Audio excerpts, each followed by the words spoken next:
Bismillahirrahmanirrahim. Assalamualaikum warahmatullahi wabarakatuh. Alhamdulillahirrabbilalamin. Wabihi nasta'in wa ala umrin wadin.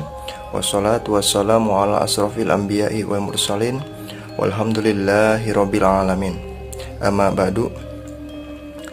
Alhamdulillahirrabbilalamin. Senang rasanya bisa menyambung lagi tali silaturahmi dengan dulur-dulur penonton channel Jinawi Gunung Karang. Saya doakan semoga ditambah nikmatnya, dilimpahkan rezekinya, berkah umurnya, dan mendapat kesuksesan dunia dan akhirat. Amin amin ya robbal alamin. Dulur-dulur yang dirahmati Allah, di video singkat kali ini saya akan mengisahkan satu dari sekian banyak ilmu Allah, yaitu ilmu tenaga dalam. Sebelum itu perlu saya jelaskan, tenaga dalam itu ada dua jenis.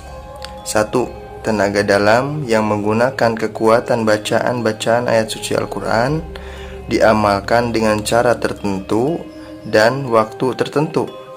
Setelah itu maka barulah muncul reaksi tenaga dalam tersebut. Ini tenaga dalam biasa.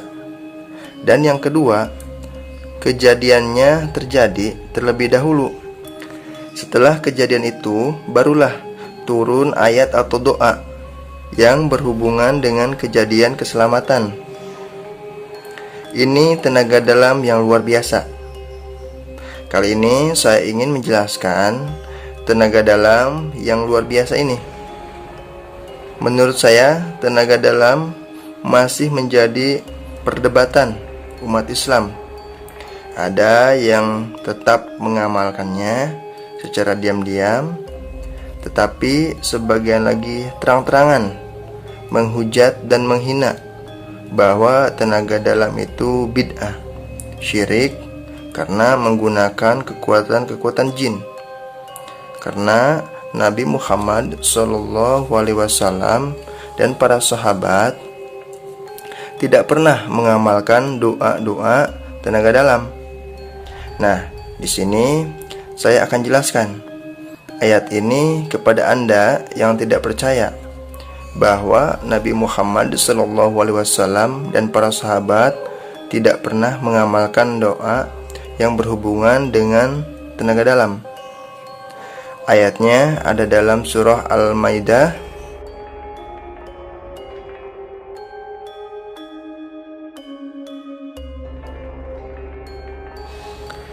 Ayat ini turun ketika baginda Nabi Muhammad SAW akan dilempar atau dijatuhkan batu yang besar ketika beliau tidur di pangkuan ibunda Aisyah.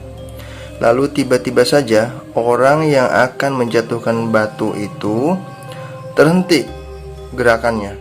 Tubuhnya lalu terpental beberapa meter. Nah, ayat tersebut tentu saja dibaca juga oleh baginda Nabi Muhammad SAW dan para sahabatnya, karena ayat tersebut ada dalam Al-Quran. Dan setelah kejadian itu maka turunlah ayat tadi. Cara mengamalkannya, cukup ayat tadi dibaca satu kali setelah sholat fardu. Jadi sehari 5 kali membaca. Tapi sebelum membaca ayat tersebut, Anda harus bersyahadat dulu, baru Anda baca ayat tadi. Bersyahadat sebagai bukti atau ijazah bahwa Anda umat Nabi Muhammad SAW. Insya Allah ilmu ini jangankan orang yang menyerang atau memukul Anda akan terhenti atau kaku dan bisa saja terpental.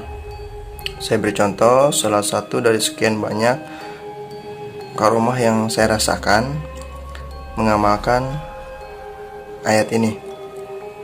Kira-kira di tahun 2020 kemarin, saya mendapat musibah kecelakaan di lampu merah daerah Jakarta. Ada yang menyerobot lampu merah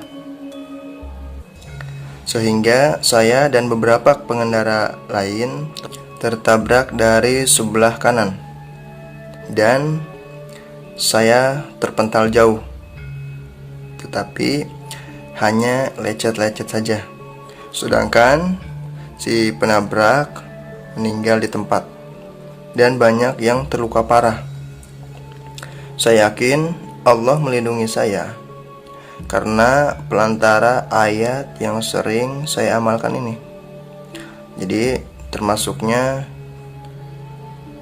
tenaga dalam ini tenaga dalam keselamatan. Semoga ilmu ini menjadi ilmu selamat, bermanfaat bagi saya, umumnya kita semua. Wallahu a'lam bishawab. Assalamualaikum warahmatullahi wabarakatuh.